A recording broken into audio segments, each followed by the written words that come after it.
Just 2 days weekend దొరికితేనే ఇంటికి వెళ్తా. అలాంటిది ఇప్పుడు ఒక ఎక్స్ట్రా 1 డే వచ్చింది. ఇంటికి వెళ్ళకుండా ఎలా ఉంటా? ఎందుకు వీడు బ్యాగ్లో బ్యాగ్ పెడుతున్నాడని చూస్తున్నారా? ఏక్ టైం ధోకా ఖా చుకా హూం, దుబారా నహీ ఖాऊंगा.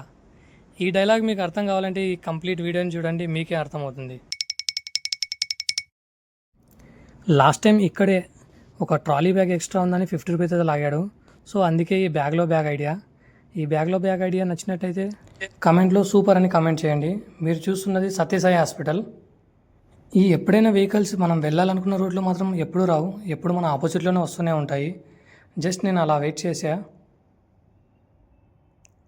కాసేపటికి నేను వెళ్ళవలసిన ట్రైన్ అయితే వచ్చేసింది. ఫస్ట్ టైం అయితే నేను బెటర్గా ఫీల్ అయ్యా ఈ మెట్రో చూశాక. కంపేర్ టు బస్సెస్ కన్నా మెట్రోనే బెటర్ అనుకున్నా. కానీ కాసేపు తర్వాత ఈ మెట్రో కాస్త మున్సిపాలిటీగా మారిపోయింది. ఎలా ప్రయాణిస్తున్నారో ఈ ప్రజలు ప్రతిరోజు ఈ మెట్రోలో. అలా ఈ పెయింట్స్ చూసుకుంటూ మెట్రో నుంచి అయితే బయటకు వచ్చేసా. ఫైనల్గా బెంగళూరులో ఉన్నటువంటి అతిపెద్ద రైల్వే స్టేషన్కి అయితే రీచ్ అయిపోయా. ఎవరికైనా సరే ఈ రైల్వే స్టేషన్ పేరు తెలిసిన వాళ్ళు కమెంట్ రూపంలో తెలియచేయండి.